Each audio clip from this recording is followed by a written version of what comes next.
Shalom, good morning to all. ప్రియులారా, పరమతని సన్నిధిలో ఆయన అనుదిన కృపలో లేఖన భాగం మనం చూసుకుందాం. సామెతల గ్రంథము 18వ అధ్యాయం 21వ వచనంలో జీవ మరణములు నాలుక వశము. అవును ప్రియులారా, జీవము మరణము అనేది పరమతని మన ఎదుట ఉంచాడు. కాబట్టి మనల్ని ఏది కోరుకోమంటున్నాడు. అయితే మన యొక్క నాలుక ఇది చాలా జాగ్రత్తగా మనం వాడబడాలి సుమా.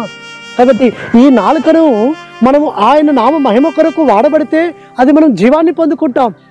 అదే నాలుకను మనము ఈ లోకంలో ఉన్న సర్వము యొక్క పాపము యొక్క మాలిన్యము మన శరీరానికి అడ్డగట్టడానికి కొరకు ఈ నాలుకను ఉపయోగిస్తే మన యొక్క నాలుక ద్వారా మనకేమవుతుందంటే మరణము ప్రాప్తమవుతుంది సుమా. కాబట్టి పరమతండ్రి యొక్క లేఖనం ఏమని సెలవిస్తూ వస్తుంటుందంటే, నాలుకయే ప్రకృతి చక్రానికి చిచ్చుపెట్టును, నాలుకయే అగ్నియు అంటున్నాడు. కాబట్టి ఈ యొక్క నాలుక నుండి పరమతండ్రిని శుద్ధిస్తుంటాము. ఈ నాలుక నుండియే మానవుని మన సహోదరులను దూషిస్తుంటాము, బూతు మాటలు మాట్లాడుతుంటాము, అబద్ధాలు మాటలు మనం మాట్లాడుతుంటాం. కాబట్టి పరమతండ్రి ఏమని సెలవిస్తూ వస్తుంటున్నాడంటే, ఈ నాలుక పరమతండ్రి ఇచ్చిన ఈ నాలుక పరమతండ్రి నామ ఘనత కొరకు మహిమ కొరకు ఉపయోగపడాలి, సత్యమునే మాట్లాడాలి.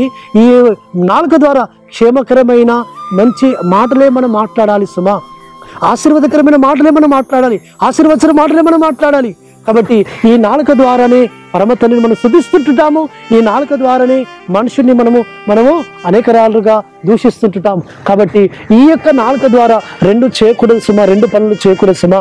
ఒకే పనులు చేయాలని పరమతండ్రి ఆశపడుతున్నాడు. మనం జీవం పొందుకున్నట్లుగా, మన నిత్యత్వం పొందుకున్నట్లుగా మనకి శరీరం అంతా కూడా పవిత్రపరచబడి పరిశుద్ధమైన స్థితిలో అనేకులకు ఉపయోగకరంగా, మేలుకరంగా, ఆశ్చర్యకరంగా ఉండడానికి కొరకు ఈ నాలుకను జాగ్రత్తగా కాపాడుకోవాలి సుమా.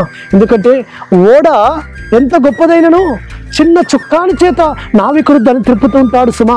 కాబట్టి మన ఈ సర్వ శరీరము కూడా పవిత్రముగా, పరిశుద్ధంగా కాపాడుకోవాలి అంటే మన యొక్క నాలుకలో నుండి పలకబడుతున్న ప్రతి మాట పవిత్రమైన మాట ఉండాలి సుమా, పరిశుద్ధమైన మాట ఉండాలి, ఆశీర్వచనాలు ఉండాలి. కాబట్టి భూత మాటలైనను, సరసక్తులైనను, అదేవిధంగా ఈ లోకంలో ఉన్న అబద్ధాలైనను ఏవైనా మాట్లాడకుండా పవిత్రమైన మాటలతో మనము పరమతండ్రిని స్తుతిస్తుండాలి. పవిత్రమైన పెదవులతో, పవిత్రమైన తలంపులతో ఆయన ఆరాధిస్తుండాలి. కాబట్టి ఈ నాలుకను జాగ్రత్తగా సాధు చేసుకోవాలి, పరమతండ్రికి అప్పగించాలి నాలుకను. అటు విధంగా పరమతండ్రి మనకు సహాయం చేయనుగాక.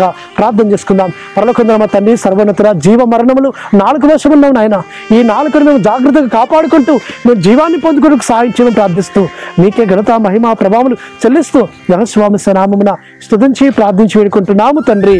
ఆమేన్. సర్వోన్నతుడు, సర్వాధికారైన యెహోవా కృపా కనికరము నిరంతరం తోడుగా ఉండి మనల్ని బలపరిచి నడిపించును గాక. ఆమేన్.